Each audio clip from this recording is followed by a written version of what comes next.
Okay, Mom, tell me about the dream you had last night. Okay. It was about 4 o'clock in the morning, and I started dreaming about Mittens. And Mittens was playing with another cat, and the cat was a larger version of Mittens, looked just like Mittens. And you were in the dream, and I said to you, Jason, where did we get this cat? The cat looked just like Mittens except bigger. And you said, I found her. And the cat had a big brown collar and a heart-shaped tag on the collar. And the heart-shaped tag was caked with mud. So I wiped off some of the mud, and in quotes it said, Heart of Love, and then there was a phone number underneath.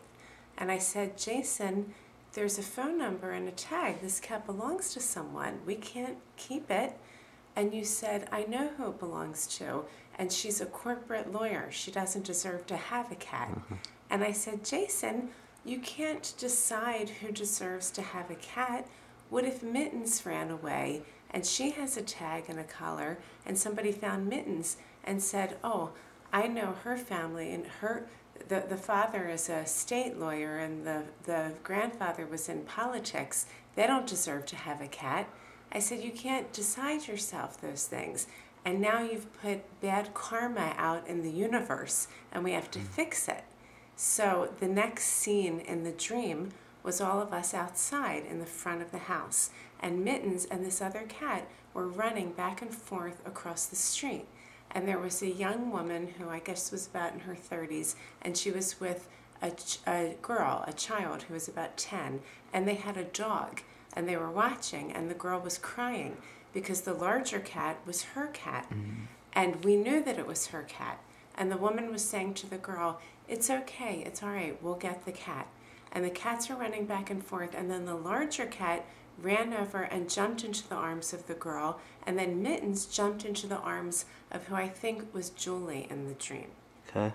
Then the next scene in the dream was inside of our house, and it was like a party. There were a lot of people there. There was food. And then a group of people, including you, me, this woman who had the cat, and then some other people who I don't recognize, said, we have to talk about the situation, meaning the cat situation. And you were very calm, and you said, that's fine, I'll talk about it. And I said, we can talk about it. And then one of the men said, first we have to cover up the mirrors, like you do when you're sitting in a Shiva house when somebody has died. And I got very upset, and I said, no, we're not covering up any mirrors. We're not doing that. And then I walked upstairs and left the group. And then I looked out the window, and in the front of our house was a different street than the one where we live. It was a busy street, and there was a median strip in the middle.